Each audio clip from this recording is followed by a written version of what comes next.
That's how it starts. The fever, the rage that turns good men cruel.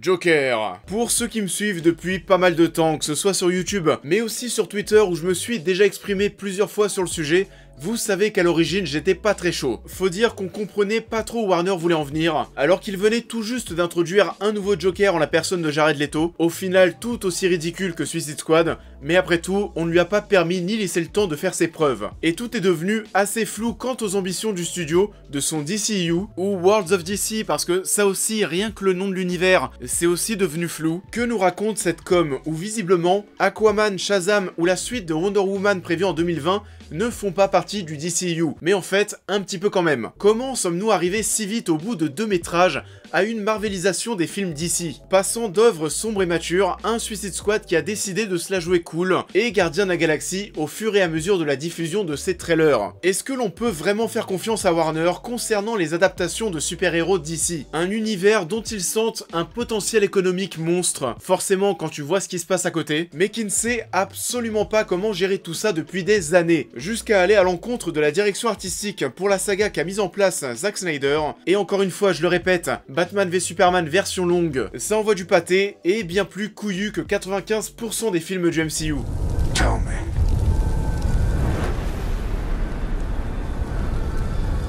Do you bleed?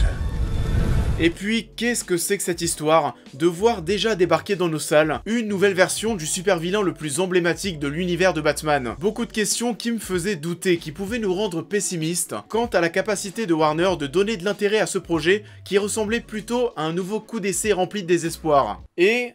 bordel de merde.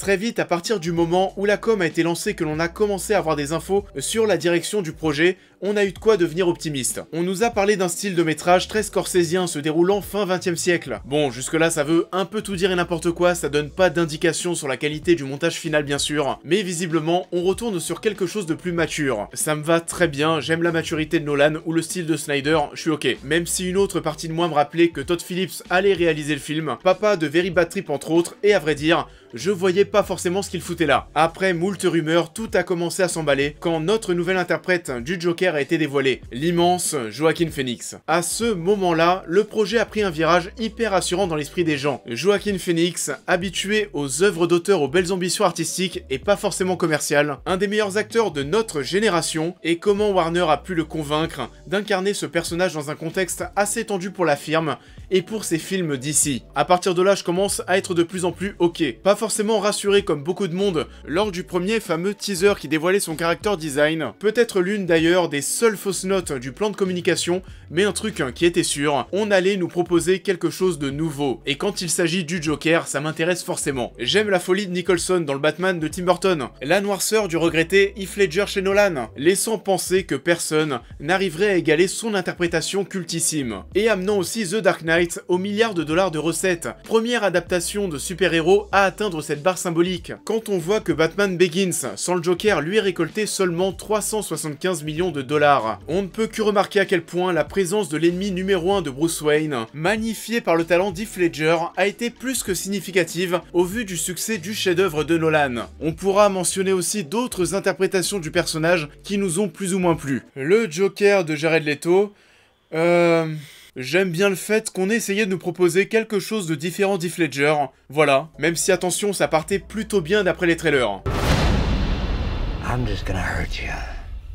Really, really bad. Bien évidemment, avec Joaquin Phoenix, on ne pouvait qu'être rassuré. Mais attention, parce qu'incarner le Joker au cinéma, c'est un petit peu ça passe ou ça casse. Par contre, ce qui est sûr, c'est qu'avec Joaquin Phoenix, si ça passe, ça va faire mal, ça va faire très mal. Et c'est pas les premiers retours qu'on a eu sur le métrage depuis de bonnes semaines qui nous ont prouvé le contraire. Des critiques absolument dithyrambiques, au point même où ça faisait pas mal de temps que je m'étais pas posé dans une salle de cinéma en me disant « Ok, je vais voir un chef-d'œuvre ». Enfin bon, pas mal de temps, je me suis dit ça pour Parasite et ça a été le cas, mais avant ça ça faisait bien pas mal de temps. Et c'est pas forcément une bonne chose parce qu'à ce moment-là, en tant que spectateur, ta hype et tes attentes dépassent l'ordinaire. C'est un sentiment assez horrible de se dire que l'œuvre ne peut au final que te décevoir. Après tout ce que tu as entendu, comment est-ce que l'on pourrait encore surpasser tout ça? Comment pourrait-on encore te surprendre? Et pourtant, Joker de Todd Phillips, avec toutes les attentes ultra positives que j'avais, a réussi à littéralement dépasser tout ce dont j'espérais. Je n'y croyais pas au départ, j'étais rassuré en voyant la direction du projet, sa campagne de com, et aujourd'hui, j'ai vu une œuvre qui va certainement me marquer dans cette décennie que l'on va bientôt quitter. Murray, one small thing. Yeah. When you bring me out, can you introduce me as Joker?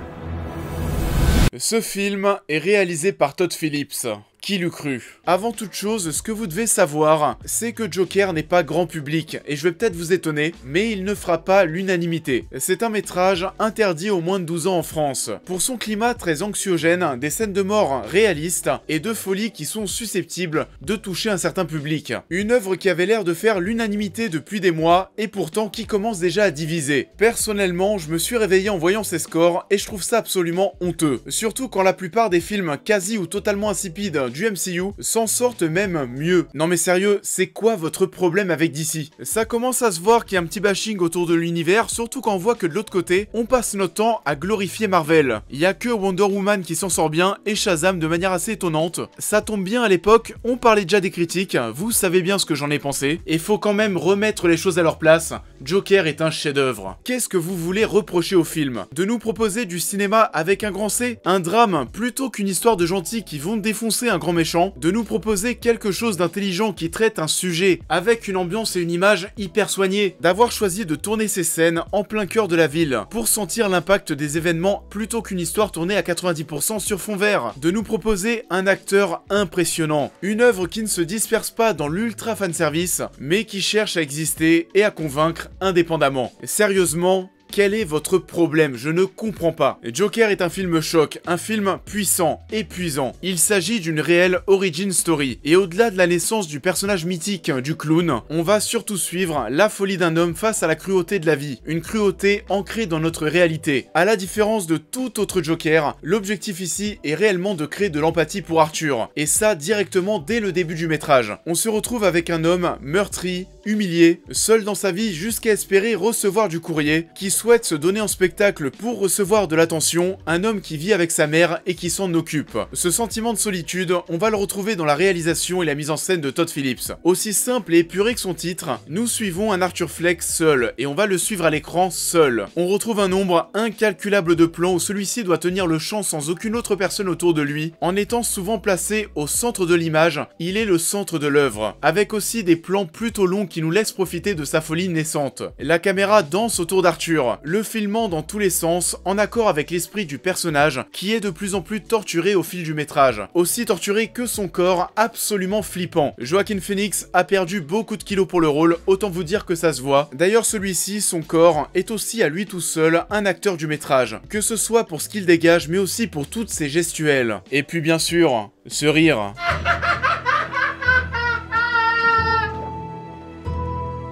On retrouve aussi un travail autour des directions, du haut et du bas, le fait de s'élever ou au contraire de tomber, notamment au niveau de ces fameuses marches, un des plans les plus iconiques du métrage que l'on retrouve sur l'affiche principale et qui en disent long sur le niveau mental d'Arthur. Arthur va monter ses marches comme pour rester à la surface d'une folie dans laquelle il ne doit pas sombrer. Vous l'imaginez bien au vu des trailers, nous allons le retrouver plus tard en tenue de clown pour les descendre tout en dansant, comme une acceptation de cette nouvelle vie, une vie où il va descendre au plus bas vers le chaos. D'ailleurs sans spoil aussi, vous avez aussi cette scène avec ce fameux ne pas oublier de sourire, qu'Arthur va transformer en ne pas sourire. En faisant quoi ? Là aussi en descendant des marches, symbolisant à chaque fois que le personnage s'enterre de plus en plus dans une folie jusqu'au point de non-retour. On retrouve aussi ce sentiment du haut et du bas dans le grand nombre de plans où Joaquin Phoenix est filmé en contre-plongée, représentant non pas le fait que le personnage s'étouffe dans sa torture, mais que cette dernière l'élève, qu'elle commence à le faire vivre, à donner un sens à sa vie, une vie qu'il a choisie où il n'a plus rien à perdre.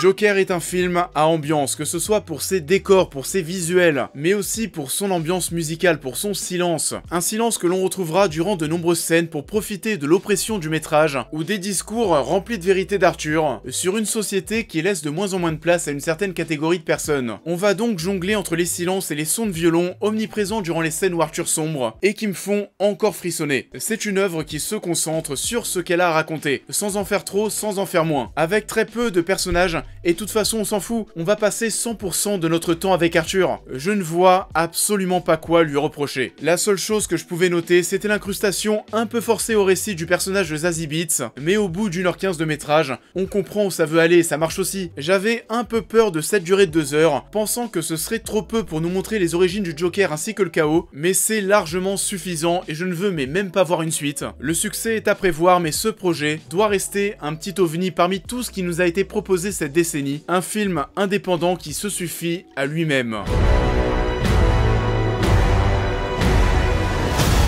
Joker est un film important, tellement important pour la direction que devraient prendre les adaptations de comics super-héroïques au cinéma, un genre toujours en plein boom, vivant son plus bel apogée en termes de popularité, mais qui malheureusement s'est beaucoup trop reposé sur ses lauriers ces dernières années. Le MCU n'y est pas pour rien, loin de moi l'envie de tacler Disney ou Marvel Studios. Et vous le savez, j'aime beaucoup le MCU, mais c'est pas pour autant que je mets mon objectivité de côté pour ne pas reconnaître que ce n'est pas non plus ultra quali, et que les très bons films du Marvel Cinematic Universe, vraiment les très bons films, se comptent certainement sur les doigts d'une seule main. Je regrette que la concurrence ait décidé de suivre le même chemin, alors qu'elle proposait quelque chose au public de différent. On avait affaire à des directions différentes, il y en avait pour tout le monde et ça m'allait très bien. Je regrette aussi que de nombreux blockbusters de même deviennent de plus en plus légers en termes de propositions et de risques, jusqu'à devenir totalement insipides. La saison des blockbusters de 2019 nous le confirmera, on se prend plus trop la tête, on fait du spectaculaire mais pas trop quand même, on propose un scénario paresseux, des effets spéciaux finis avec le cul, mais c'est pas grave, personne n'y verra que du feu, on va mettre 4 ou 5 blagues lourdingues, la salle va rigoler, et puis voilà, le tour est joué, donnez-nous votre argent, et surtout n'oubliez pas, allez vous faire foutre. Mais toutes ces choses, tous ces échecs, ont indirectement donné naissance à ce projet. À force de nous servir tout le temps la même chose, le public se lasse, et Joker va prendre ce parfait contre-pied. Suffit de voir les chiffres au box-office d'une bonne partie de ces blockbusters, pareil pour les grosses comédies françaises, en baisse constante par rapport aux opus précédents sortis il y a quelques années. Le MCU est un contre-exemple bien sûr, mais je pense que Marvel Studios a beaucoup de chance d'avoir récupéré le partage des droits de Spider-Man pour le conserver dans leur univers. Parce qu'après Avengers Endgame, conclusion de la saga de l'infini marquant la disparition de pas mal de nos super-héros préférés, si en plus de ça, Marvel Studios avait perdu Peter Parker et faisant de Doctor Strange, Black Panther et de cette foutue Captain Marvel leur tête d'affiche, je peux vous assurer que la tendance aurait pu s'inverser assez rapidement. Le public a besoin de voir de nouvelles choses, de vivre de nouvelles expériences, ce qui nous a permis d'obtenir des propositions telles que les Gardiens de la Galaxie, l'arrivée du Rated R proposé par la Fox, on a aussi eu par Sony Spider-Man Into the Spider-Verse, véritable bijou et Oscar du meilleur film d'animation, le premier Oscar pour une adaptation Marvel DC depuis The Dark Knight. Ne me parlez pas de l'Oscar du meilleur maquillage et coiffure pour Suicide Squad, je préfère mourir noyé dans mon vomi que donner de l'intérêt et de la crédibilité à cette mascarade. Send in the clowns.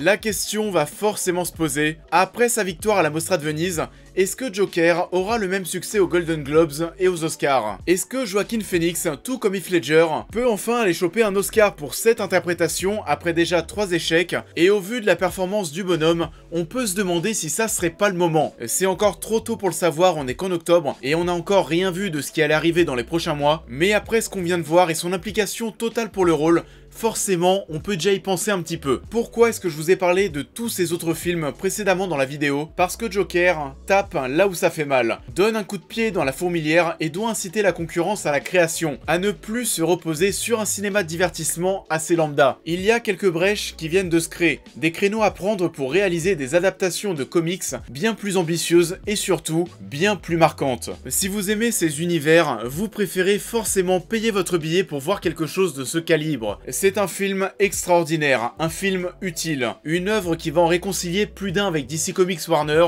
un métrage qui doit cartonner au box-office malgré son côté moins accessible. Ça tapera pas le milliard de dollars de recettes, ce serait totalement fou, mais on peut déjà prévoir un beau succès au projet en salle, un beau succès pour une œuvre d'auteur de la sorte. Pour finir, vous savez ce qu'il vous reste à faire, avant bien sûr d'aller voir Joker en salle. N'oubliez pas de liker et de partager cette vidéo, de me dire ce que vous avez pensé du film et de vous abonner pour les nouveaux. Il s'agit d'une proposition qu'on aimerait voir plus souvent, et on espère déjà en voir d'autres arriver très vite. Peut-être que la prochaine décennie d'adaptation super-héroïque mettra plus en avant des projets similaires. En tout cas, on l'espère parce que putain, qu'est-ce que c'était bon.